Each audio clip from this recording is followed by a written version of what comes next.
दोस्तों, news express 24 पर आपका स्वागत है। एक अखबार में प्रकाशित एक खबर जिसमें दावा किया गया कि रूस और अमेरिका के बीच एक आपसी समझौता हो गया है। ये खबर तेजी से वायरल हुई जिसने वैश्विक बाजारों में हलचल पैदा कर दी। समझौते के अनुसार, जैसे ही यूक्रेन युद्ध समाप्त होगा, रूस दोबारा डॉलर में अंतर्राष्ट्रीय व्यापार शुरू कर देगा। रिपोर्ट के मुताबिक, युद्ध खत्म होने के बाद रूस पर लगे आर्थिक प्रतिबंधों में ढील दी जाएगी और बदले में रूस वैश्विक वित्तीय प्रणाली में फिर से सक्रिय भूमिका निभाएगा। दावा ये भी किया गया कि ऊर्जा व्यापार समेत कई सेक्टरों में डॉलर आधारित भुगतान व्यवस्था बहाल हो सकती है। क्यों महत्वपूर्ण है ये दावा? पिछले कुछ वर्षों में रूस ने पश्चिमी प्रतिबंधों के कारण डॉलर पर निर्भरता कम करने की नीति अपनाई थी।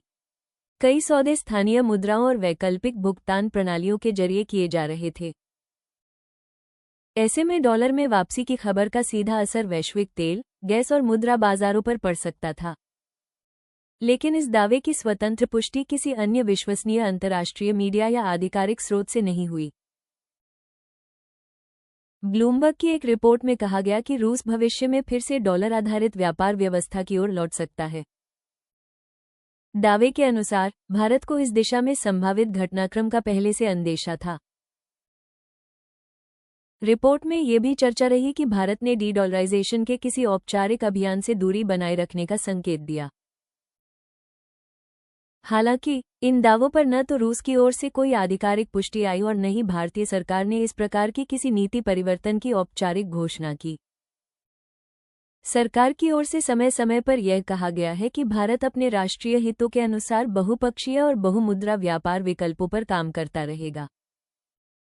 इन दावों पर न तो रूस की ओर से कोई आधिकारिक पुष्टि आई और न ही भारतीय सरकार ने इस प्रकार की किसी नीति परिवर्तन की औपचारिक घोषणा की। रिपोर्ट में यह भी दावा किया गया कि अगर रूस और भारत दोनों ही बड़े पैमाने पर फिर से डॉलर आधारित व्यापार व्यवस्था की ओर लौटते हैं, तो वैश्विक स्तर पर अमेरिकी मुद्रा की स्थिति और मजबूत हो सकती है। चीन को रणनीतिक और आर्थिक दबाव का सामना करना पड़ सकता है, क्योंकि चीन को अक्सर डॉलर प्रभुत्व को चुनौती देने वाली प्रमुख अर्थव्यवस्था के रूप में देखा जाता है। ब्लूमबर्ग की रिपोर्ट के आधार पर कई तरह की व्याख्याएं सामने आईं, लेकिन स्वतंत्र और आधिकारिक स्रोतों से स्पष्ट नीति घोषणा अभी तक सामने नहीं आई है।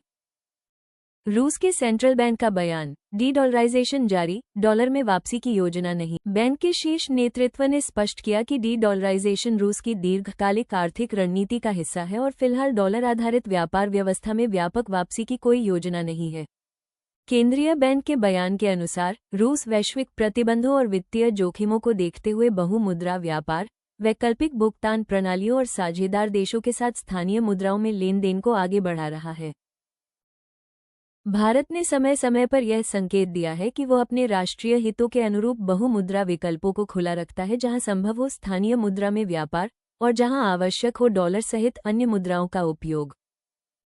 2-3 दिनों तक चली अटकलों के बाद रूस के केंद्रीय बैंक के बयान ने यह संकेत दिया है कि डी-डॉलराइजेशन की प्रक्रिया रुकने वाली नहीं, बल्कि लंबी अवधि की रणनीति के रूप में जारी है।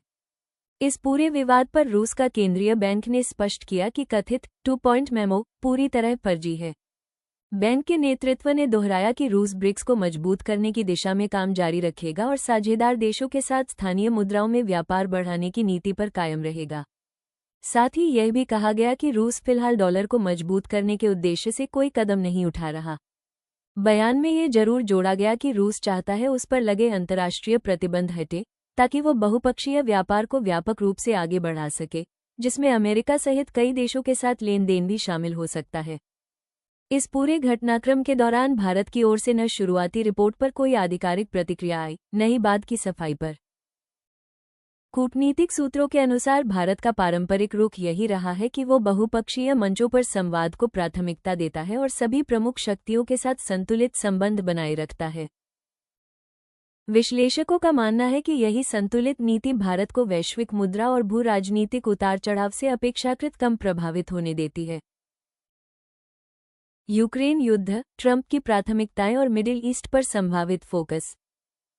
अंतर्राष्ट्रीय राजनीतिक हलकों में चर्चा है कि डोनाल्ड ट्रंप की रणनीतिक प्राथमिकताओं में यूक्रेन युद्ध को जल्द समाप्त करने की इच्छा शामिल बताई जा रही है। भूराजनैतिक आकलनों में ये भी कहा जा रहा है कि यदि यूक्रेन मोर्चे पर तनाव घटता है, तो अमेरिका की रणनीतिक ऊर्जा का बड़ा हिस्सा मिडिल ईस्ट की ओर जा सकता है, खासकर ईरान से जुड़े मुद्दों पर। इसी संदर्भ में रूस के साथ संभावित वार्ताओं और शर्तों को लेकर भी अलग अलग दावे सामने आए, परंतु किसी ठोस, आधिकारिक समझौते की घोषणा अब तक नहीं हुई है। भूराजनैतिक विश्लेषकों के अनुसार आने वाले समय में ईरान को लेकर अंतर्राष्ट्रीय तनाव बढ़ सकता है। अंतर्राष्ट्रीय हलकों में ऐसी टिप्पणियां भी सामने आईं कि परमाणु कार्यक्रम को लेकर कड़ी चेतावनियां दी गई हैं और क्षेत्र में सैन्य मौजूदगी बढ़ाने के संकेत मिले हैं। इस संदर्भ में अमेरिका की ओर से अतिरिक्त नौसैनिक तैनाती की खबरों ने बहस को और तेज कर दिया है। विशेषज्ञों का मानना है कि किसी भी संभावित टकराव का असर सिर्फ क्षेत्रीय नहीं, बल्कि वैश्विक ऊर्जा बाजार, व्यापार मार्गों और कूटनीतिक समीकरणों पर भी पड़ सकता है।